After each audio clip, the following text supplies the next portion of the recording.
There is no better time than here and now. The founder of Tether is a company called Bitfinex. And what I credit Bitfinex for, number one, Tether is battle tested. It's a stablecoin that's gone through two major attacks. One is a big hack, and then it was a block where governments froze their funds and $700 million of their collateral in a bank account, so they couldn't access it and couldn't redeem the funds that they needed.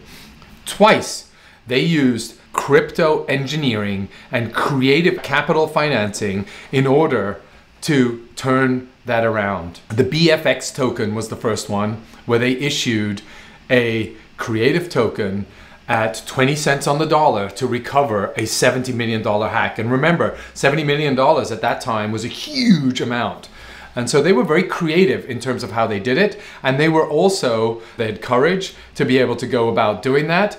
And they were unrestricted in terms of creative, and they had a network of people that were willing to take that risk. Why wouldn't you take a risk? 20 cents to the dollar? That's a huge upside should that be converted. They provided more details associated with that. Check it out, do your research, BFX. They provided treasury rewards, so you would get a part of the revenue share associated with it. They would allow trading of that coin, so people believed that they could recover it, as well as if they would recover this hacked amounts, which actually, by the way, they did, they would also pay you back the associate Bitcoins that were hacked from you.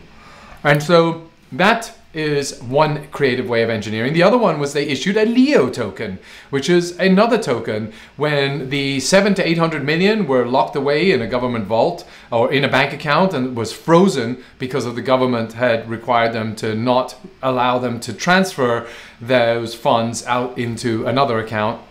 They had to come up with another creative way to be able to mint and burn, and they created the Leo token. The Leo token, I think, is still listed today, but they raised $1 billion off that Leo token, again, providing an additional incentive associated with that. So what does that mean? That there are creative ways of solving these issues, and there are experienced partners that have been working with these entities to make that happen. And so that is what innovation, when let fly, that's what innovation can really bring and solve big problems. But you need teams that are willing to go out on a limb and try to creatively address these problems quickly and with a creative solution. And I think there are teams out there, there are individuals out there, and this is done much easier in a decentralized fashion than in a centralized fashion. But you do need leadership to make decisions and go against maybe certain advice that you would get, and maybe certain restrictions and legislations that you would be encountering in given jurisdictions. And so you would need to find a more creative, favorable jurisdiction to do that.